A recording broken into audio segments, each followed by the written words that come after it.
नाज़रीन आदाब, मैं हूं अब्बास फजल और आप देख रहे हैं MMC न्यूज़ इंडिया। नाज़रीन, इस वक्त हमारे साथ ख़ास बातचीत करने के लिए मौजूद हैं इनकलाब के chief of national bureau doctor Mumtaz Alam Rizvi साहब। आज हमसे त्रिपुरा मामले पर UAPA के ताल्लुक से जो सुप्रीम कोर्ट ने फ़ैसला सुनाया है, इस पर हम ख़ास बातचीत करेंगे। मुमताज़ आलम साहब, सबसे पहले तो आपका बहुत बहुत खैर मकदम। जी शुक्रिया। मुमताज़ साहब, त्रिपुरा मामले को लेकर जिस तरह से UAPA के तहत लोगों पर मुकदमा दर्ज किया जा रहा था, जिस तरह 4 वकीलों पर मुकदमा दर्ज किया था, आप सुप्रीम कोर्ट ने इस पर फैसला सुनाया, इसको किस तरीके से देखते हैं आप?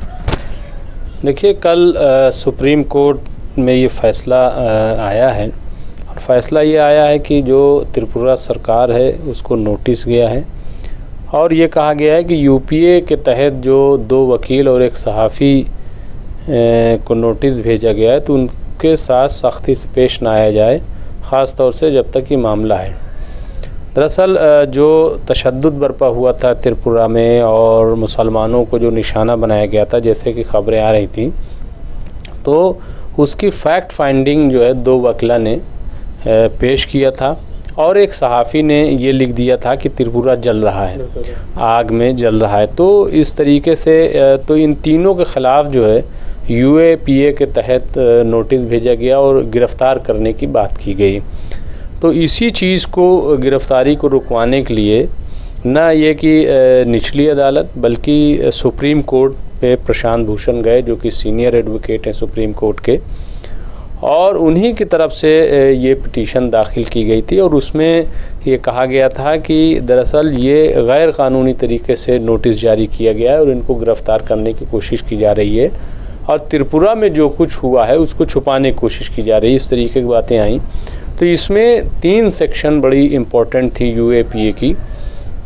एक ये कि सेक्शन 2 ब्रैकेट में 1 और ब्रैकेट में O, ये सेक्शन है। ये सेक्शन जो है वो पावर देती है, अथॉरिटी देती है कि किसी पर भी जो है और किसी मामले में तकरीबन लोगों पर UAPA लगाया जा सकता है। यानी इसका बहुत ब्रॉड जो है प्रॉस्पेक्टिव है। मैंने जब इस सिलसिले में जो एडवोकेट ऑन रिकॉर्ड हैं सुप्रीम कोर्ट के फुदैल अयूबी साहब से बात की, तो उन्होंने कहा कि दरअसल इसकी तारीफ़ जो है वो बहुत वसी है, यानी इसके दायरे में बहुत सारी चीज़ें आ जाती हैं। तो इसकी वजह से किसी को भी UAPA के तहत गिरफ़्तार किया जा सकता है या उन पर मुकदमा दर्ज किया जा सकता है। तो ये जो सेक्शन है, सेक्शन 2(1)O, तो ये जो है ये मतलब UAPA लगाने का सेक्शन है कि किस पे लग सकता है। तो उसमें आप देखिए कि कलमकार हों, समाजी कारकुन हों, उसमें ये सहाफ़ी हों या और एक्टिविस्ट हैं, उन पे आप देखिए कि वो UAPA लग जाता है। तो सेक्शन ये है नंबर 1। नंबर 2 कि जैसे ही ये सेक्शन के तहत ये कि इस पे UAPA लग सकता है, तो दूसरा जो इसका सेक्शन है, सेक्शन नंबर 13, तो वो ये कहता है कि अब इन्हें गिरफ़्तार किया जाए। सेक्शन 13 कहता है UAPA का कि अब चूँकि मुकदमा दर्ज हो रहा है, FIR हुई है, तो अब इनको गिरफ़्तार किया जाए, वो इसकी आज़ादी देता है। और तीसरा सेक्शन है 43 जो है वो ये कहता है कि इनको बेल न दी जाए क्योंकि UAPA के तहत जो है मुकदमा दर्ज हुआ है। तो ये UAPA के 3 बहुत इम्पॉर्टेंट सेक्शन थे जिनको चैलेंज किया गया था सुप्रीम कोर्ट में और उसी पर सुनवाई हुई थी। तो चूँकि बात ये थी कि इससे पहले ऑनरेबल जस्टिस खान विल्कर ने ये बात कही थी कि UAPA के तहत अगर मुकदमा दर्ज होता है तो उसमें ज़मानत नहीं होनी चाहिए। UAPA का मतलब ये है कि इंसदादे दहशतगर्दी कानून, यानी जो दहशतगर्दी को रोकने वाला कानून UAPA, अनलॉफुल एक्टिविटीज़ एक्ट। तो ये जो है, तो चूँकि दहशतगर्दी से जोड़ दिया जाता है, अब हर चीज़ को अगर दहशतगर्दी मान ली जाए, मसलन अगर कहीं कोई वाक़या हो गया, त्रिपुरा के ले लीजिए कि अगर वहाँ कोई वाक़या हुआ है और उसको 2 वकला, 2 ज़िम्मेदार लोग, अगर उसकी फैक्ट क्या है दंगे या तशद्दुद जो है वो हुआ क्यों, अगर इसकी रिपोर्ट कोई पेश कर रहा है तो उस पर UAPA लगा देना।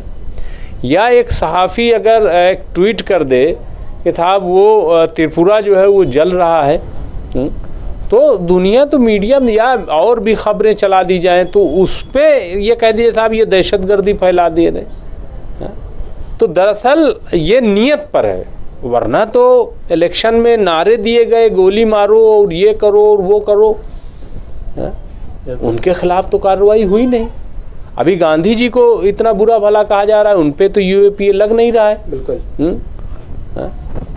तो ये मतलब पसंद और नापसंद मिस यूज, इसी के खिलाफ सुप्रीम कोर्ट में पिटीशन दाखिल हुई। तो चूंकि जो जस्टिस खानविलकर ने ये कहा था कि ज़मानत नहीं हो सकती, तो कल चीफ जस्टिस ऑफ इंडिया की जो 3 रुकनी बेंच थी, chief justice honourable N V. Ramana, इसके अलावा जस्टिस सूर्यकांत और एक जस्टिस जो हैं, तो ये 3 जस्टिस की जो बेंच थी, तो उन्होंने ये फैसला लिया और नोटिस किया त्रिपुरा सरकार को कि त्रिपुरा सरकार जो है वो 4 हफ्ते में हमें जवाब दे कि आखिर इन पर मुकदमा क्यों किया गया, कौन सी ऐसी चीज़ थी और किस बुनियाद पर किया गया है, यूएपीए के तहत इनको क्यों नोटिस जारी किया गया और क्यों सरकार जो है इनको गिरफ्तार करना चाहती है, क्या वजह है।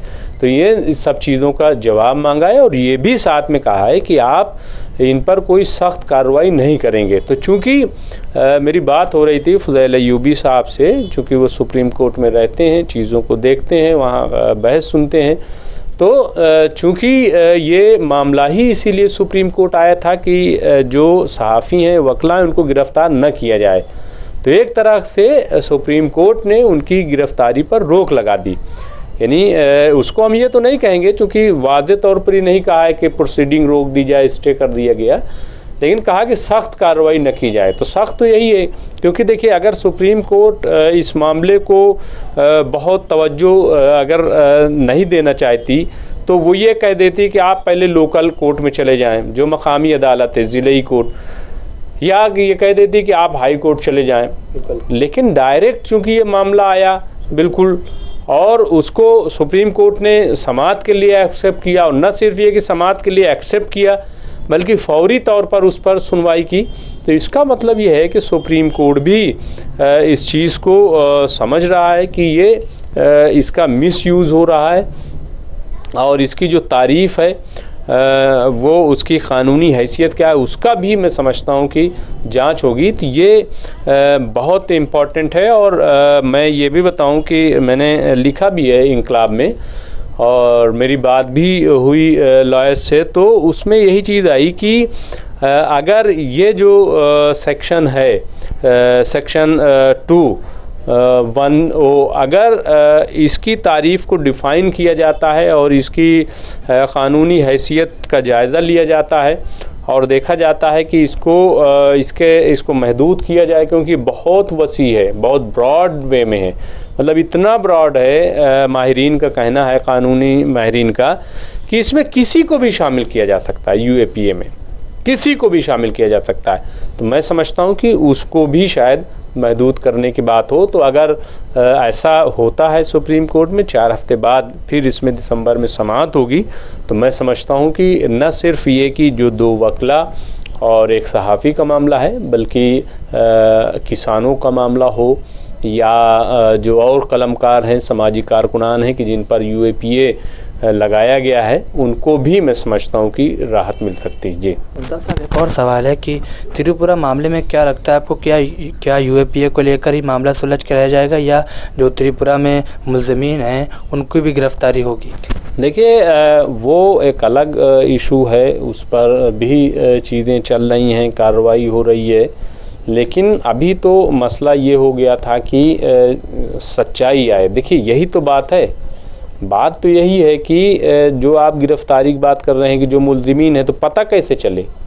जो बता रहा है उसके ख़िलाफ़ कार्रवाई हो रही। यानी अगर कोई ये कह रहा है कि साहब ये चोर है, तो चोर को नहीं पकड़ा जा रहा है, बल्कि जो ये बता रहा है कि चोर है उसको पकड़ा जा रहा है। मसला ये है, तो गिरफ्तारी कैसे हो, आइडेंटिफाई तो हो। सवाल ये तो निकले कि साहब तशद्दुद बर्पा कैसे हुआ, किसने किया, इसके पीछे कौन सा सियासी मकसद है, क्या वजह है। जब तक ये फैक्ट फाइंडिंग, यही तो होती है रिपोर्ट, तो जब तक ये सामने ना आए तो अब अगर जो सामने ला रहा है उसी के खिलाफ मान लीजिए कार्रवाई हो रही है, तो हम ये तो बात की बात हो गई। इसीलिए तो जो पिटीशन है उसमें कहा गया है कि दरअसल ये इजहार राय की आज़ादी को दबाने की एक तरीके से त्रिपुरा सरकार काम कर रही है। तो इसीलिए मैं समझता हूँ कि देखिए बहुत ही ईमानदाराना तौर पर अगर त्रिपुरा सरकार वाकई संजीदा है और वो ये चाहती है कि आइंदा इस किस्म का तशद्दुद न हो, तो वो मतलब इस चीज़ को संजीदगी से ले और जो सही है उस चीज़ को देखे, अपनी आँखों को खोले, बंद न करे, ढांके नहीं। दूसरी चीज़ ये कि मुझे जो खबर मिली है कि एक तो ये कि त्रिपुरा में बहुत कम मुसलमान हैं, लेकिन ख़बर ये मिली है कि जिन मस्जिदों में नुकसान पहुंचाया गया है वहाँ के हिंदू भाई, वहाँ के अक्सरियती तबका जो है उन्होंने बड़ा ताउन किया और जा कर के मस्जिद को फिर से आबाद किया, मस्जिद बनाया और वहाँ ये कहा साहब अजान दीजिए और नमाज़ पढ़िए। इस तरीके का माहौल वहाँ के लोगों ने किया है। और एक और बड़ी इम्पॉर्टेंट चीज़ जो आई है, जो वही मैं कह रहा हूँ कि सच्चाई कि वहाँ जो लोग नारे लगा रहे थे, जो लोग बातें कर रहे थे, जो वीडियोज़ आए हैं उसमें ये देखा गया है कि वो हिंदी बोल रहे हैं, जबकि त्रिपुरा में हिंदी बोलने का क्या ताल्लुक़ है वहाँ लोग जो है। तो इसका ये भी मतलब निकाला जा रहा है, ये भी कहा जा रहा है कि बहुत मुमकिन है कि वहाँ के लोकल लोग इन्वॉल्व न हों इस तशद्दुद में, बल्कि बाहर से कहीं से थोपे गए हैं। लेकिन ये सब बात साहब उसी वक्त चीज़ें आएंगी कि जब उसकी जांच हो, जब उसमें फैक्ट निकल के आए, सच्चाई निकल के आए। मैं समझता हूँ कि त्रिपुरा सरकार को अपने रियासत की, अपनी हुकूमत की, अपने लोगों की हिफाजत करनी चाहिए और किसी किस्म का आइंदा माहौल ख़राब ना हो, इसका ख्याल रखना चाहिए। जी साहब बहुत बहुत शुक्रिया। जी शुक्रिया। नाज़रीन, जैसा कि आप देख रहे थे, इस वक्त हमारे साथ ख़ास बातचीत करने के लिए मौजूद थे इनकलाब के chief of national bureau doctor Mumtaz Alam Rizvi साहब। आज हमसे त्रिपुरा मामले पर ख़ास बातचीत कर रहे थे। हम फिर आज कुछ बड़ी खबरों के साथ देखते रहिए MMC न्यूज़ नई दिल्ली। शुक्रिया, खुदा हाफिज़।